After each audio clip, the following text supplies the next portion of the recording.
Hello বন্ধুরা, আসসালামু আলাইকুম। সবাই কেমন আছেন? আশা করছি ভালো আছেন। আপনাদের দোয়া এবং আল্লাহর রহমতে কাছে ধরলে তো তুমি আলহামদুলিল্লাহ ভাপ আমরাও ভালো বানাচ্ছ। আছি।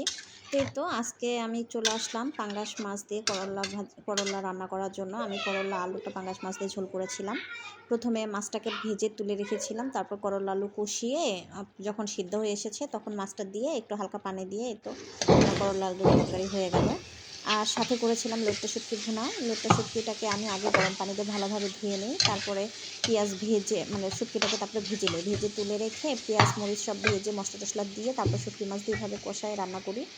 তো কে কে আমার মতো এইভাবে লট্টা শুটকি ভুনা করেন অবশ্যই জানাবেন। আমার লট্টা শুটকি ভুনা অনেক পছন্দ। কার কার এই লট্টা শুটকি ভুনা ভালো লাগে তাও অবশ্যই জানাবেন। আর সাথে করেছিলাম মুরগির মাংস। আমার বড় মেয়ে আর আমার হাজব্যান্ড যেহেতু মাছ খায় না, কোনো মাছই খায় না, তাই জন্য তাদের জন্য একটু মুরগির মাংস রান্না করছি। তো এই তো আমার ভিডিওগুলো আপনাদের কেমন লাগে অবশ্যই জানাবেন। আর আমার ভিডিওগুলো যদি ভালো লাগে তাহলে অবশ্যই আমার চ্যানেলটাকে সাবস্ক্রাইব করে ফলো করে লাইক কমেন্ট শেয়ার করতে ভুলবেন না। আর এই তো আমি মাংসটাকে আজকে ভুনা ভুনা করলাম, মানে ঝোলটা রাখিনি বেশি।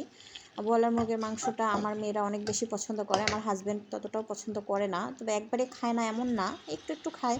তবে যদি ঝোল করি সে খেতে চায় না, ওর জন্য একটু ভুনা ভুনা করলাম, যদি একটু ভুনা ভুনা করি তাহলে একটু খেতে চায়, এই আর কি।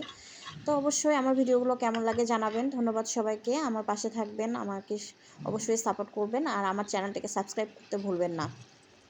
ধন্যবাদ সবাই। আল্লাহ হাফেজ। আমার ভিডিওটা কেমন হয় অবশ্যই জানাবেন।